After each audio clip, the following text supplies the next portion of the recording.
నేను పవన్ కళ్యాణ్ని, నేను ధైర్యవంతుని. నాకు అసలు భయాలు ఉండవు. ఒకటే జీవితం, ఒకే ఒక జీవితం. కూర్చోబెట్టి జగన్ లాంటి గూండాలకి, పెద్దిరెడ్డి, మిథున్ రెడ్డి లాంటి దోపిడీదారులకి భయపడం. ఎక్కడో కూర్చోబెట్టి మిథున్ రెడ్డి వ్యక్తి చెప్తా ఉన్నాడు, ఒకసారి ఢిల్లీలో కనిపించి ఏదో పెళ్లిలో మాట్లాడుతూ ఉంటే, ఎవరో పెళ్లికి వెళ్తే, కేంద్ర మంత్రి పెళ్లికి వెళ్తే ఆయన ఒకటే చెప్తా ఉన్నాడు, మేము మా పీలూరు నియోజకవర్గాలకు కానీ వాళ్ళ చిత్తూరు జిల్లాలకు వచ్చి మా నియోజకవర్గాలకు వచ్చి మా అక్కడ ఏళ్లు పెడితే మేము ఊరుకోం, అలాగని మేము ఎవరి జోలికి రామని చెప్తా ఉన్నాడు.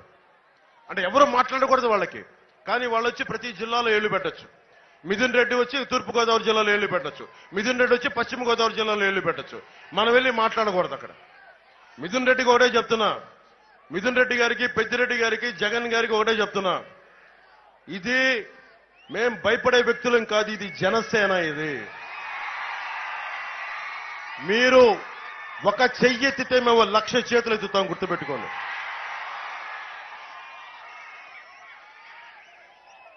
అంతర్వేది రథం పోతే గుడివాళ్ళలో ఒక మంత్రి మాట్లాడతారు, రథం గాలిపోతే ఏమవుద్ది, కొత్త రథం చేయిస్తామంటాడు. రథం తాలూకు ప్రాశస్త్యం తెలుసా? ఒక ఒక ఒక ఆలయం తాలూకు ఒక విధి విధానాలు తెలుసా? అంత తేలిగ్గా మాట్లాడచ్చా? అది వాళ్ళు ఇచ్చే గౌరవం. ఇలాంటి దుర్మార్గాలు జరిగితే వెట్టకారం, అపహాస్యం చేసే వాళ్ళని చూడండి ఏ స్థాయికి వెళ్ళిపోయారు.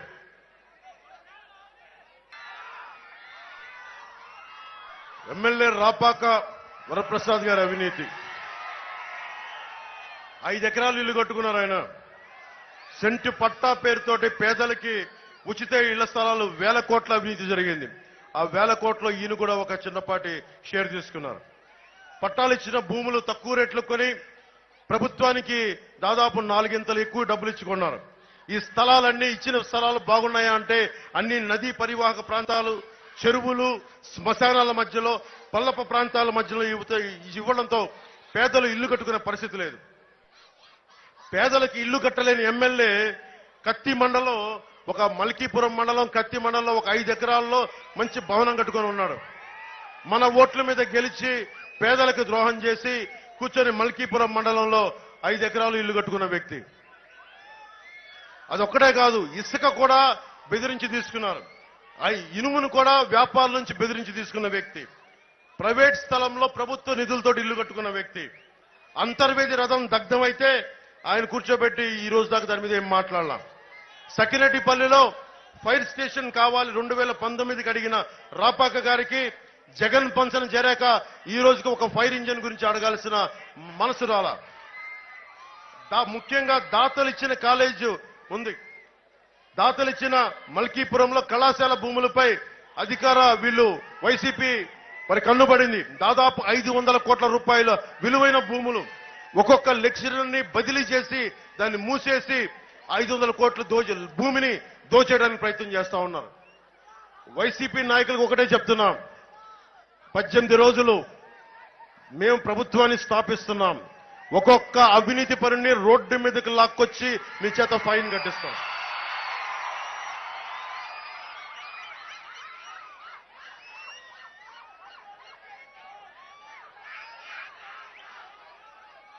అలాగే చింతలమర్రిలో రాపాక గారు పర్మిషన్ లేకుండా చెరువులు తవ్వకాలు చేస్తున్నారని దృష్టికి వచ్చింది.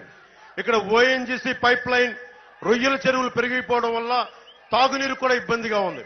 ఇందాక వరప్రసాద్ గారు అదే చెప్తున్నారు, ఇంత నీరుండి కూడా తాగునీటికి ఇబ్బంది ఉంది అంటే కేంద్రం ప్రధానమంత్రి గారి నాయకత్వంలో జల్ జీవన్ మిషన్ ఉంది.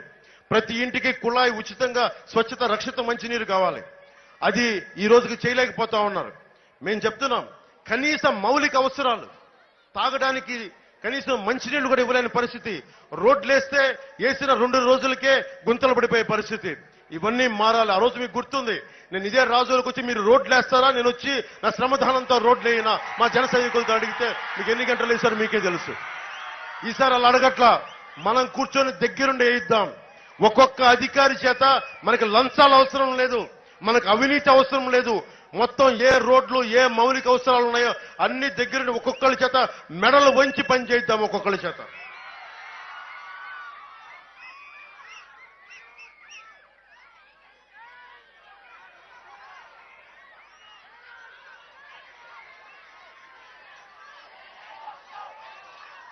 చంద్రబాబు గారు మన తెలుగుదేశం పార్టీ నాయకులు రెండు జరుగుతూ ఉన్నాయి. ఆంధ్రప్రదేశ్లో వైఎస్ జగన్ పాలనలో కొన్ని విచిత్రమైన పరిస్థితులు జరుగుతూ ఉన్నాయి. ఎవరు ఎదురు మాట్లాడితే, ముఖ్యంగా అమరావతిలో ఎస్సీ రైతులు మాకు రాజధాని కావాలని మాట్లాడితే వాళ్ళ మీద, ఎస్సీ కులాల మీద ఎస్సీ ఎస్టీ అట్రాసిటీ యాక్ట్ పెట్టారు. ఎవరన్నా సరే సొంత కులం మీద, నేను ఒక మాల సామాజిక వర్గానికి చెందిన వ్యక్తి, లేదా మాదిక సమాజానికి చెందిన వ్యక్తి అయితే నేను అడిగితే నా మీదే ఎస్సీ ఎస్టీ అట్రాసిటీ కేసు పెట్టారు. అసలు అది రాజ్యాంగానికి, అంబేద్కర్ గారి స్ఫూర్తికి విరుద్ధమైంది. అలాగే కొంతమంది బీసీ నాయకుల మీద కానీ ఎవరైనా కానీ ఫాల్స్ ఎస్సీ ఎస్టీ అట్రాసిటీ యాక్ట్లు. అందువల్ల బీసీలకి రక్షణ చట్టం పట్టుకొస్తుంది ప్రభుత్వం. ముఖ్యంగా చూస్తే గొంది గ్రామంలో మంచినీటి చెరువు పక్కన రొయ్యల చెరువు తవ్వించడానికి ప్రయత్నం చేస్తే అక్కడ ముఖ్యంగా మత్స్యకార యువత అడ్డుకున్నారు. అగ్నికుల క్షత్రియ యువత అడ్డుకుంటే వారిపైన ఎస్సీ ఎస్టీ అట్రాసిటీ యాక్ట్ చేసి వారిని కేసులు పెట్టి భయపెడతా ఉన్నారు. తాటిపాక గ్రామంలో ఫ్లెక్సీలు చించారని చెప్పి కొన్ని గొడవలు జరిగినాయని చెప్పి సెట్టిబలిజి కులానికి చెందిన వ్యక్తులకి ఎస్సీ ఎస్టీ అట్రాసిటీ తప్పుడు కేసులు పెట్టారు. నిజంగా తప్పు చేస్తే కేసులు పెట్టాలి. అసలు తప్పే జరగకపోతే వేరే గొడవ జరిగితే వారి మీద అకారణంగా అన్యాయంగా ఎస్సీ ఎస్టీ అట్రాసిటీ కేసులు పెడితే ఇది చాలా అన్యాయం, చాలా అక్రమం. ఇది నేను ఓట్ బ్యాంక్ పాలిటిక్స్ మాట్లాడలా. అంబేద్కర్ గారి రాజ్యాంగం ప్రతి ఒక్కరికి రక్షణ కల్పించబడింది. చట్టం నుంచి రక్షణ ప్రతి భారతీయుడికి, ప్రతి కులస్తుడికి కల్పించిన హక్కు. దాన్ని ఉల్లంఘించే హక్కు ఎవ్వరికీ లేదు.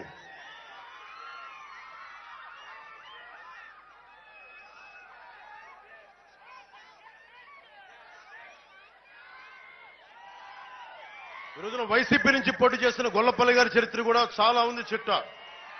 అది మీ అందరికీ తెలుసు. ఇది మనకి 18 రోజులు ఉంది. ఇంకా ఈ 18 రోజుల్లో మీరు ఎలా నిర్ణయించుకుంటారు మీ భవిష్యత్తుని మీరు నిర్ణయం తీసుకోండి. నేను ప్రతి అడ్డమైన ఎదవ చేత మాటలు అనిపించుకుంటా ఉన్నాను. నా మాట హార్ష్గా ఉండొచ్చు, ఇబ్బందిగా ఉండొచ్చు. పడేవాడు నాకు కదా, నాకు తెలుసు బాధ. జగన్కి ఏముంది, బాబాయిని గొడ్డలతో నరికించిన వాళ్ళు కూడా భుజాల మీద వేసుకొని తిరుగుతాడు. వాళ్ళకి ముఖ్యంగా మీకు చెప్తా ఉన్నాను, ఆడబిడ్డలు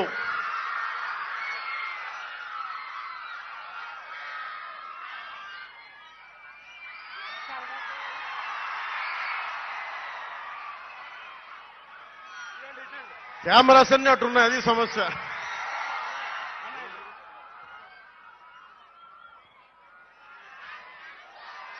ముఖ్యంగా ఆడబిడ్డలకి వైసీపీ కనుక ఇంకొకసారి వస్తే రక్షణ ఉండదు. ఆడబిడ్డలకి సొంత చెల్లెలు బట్టల మీద కామెంట్ చేసే దిగజారుడి వ్యక్తి ముఖ్యమంత్రి.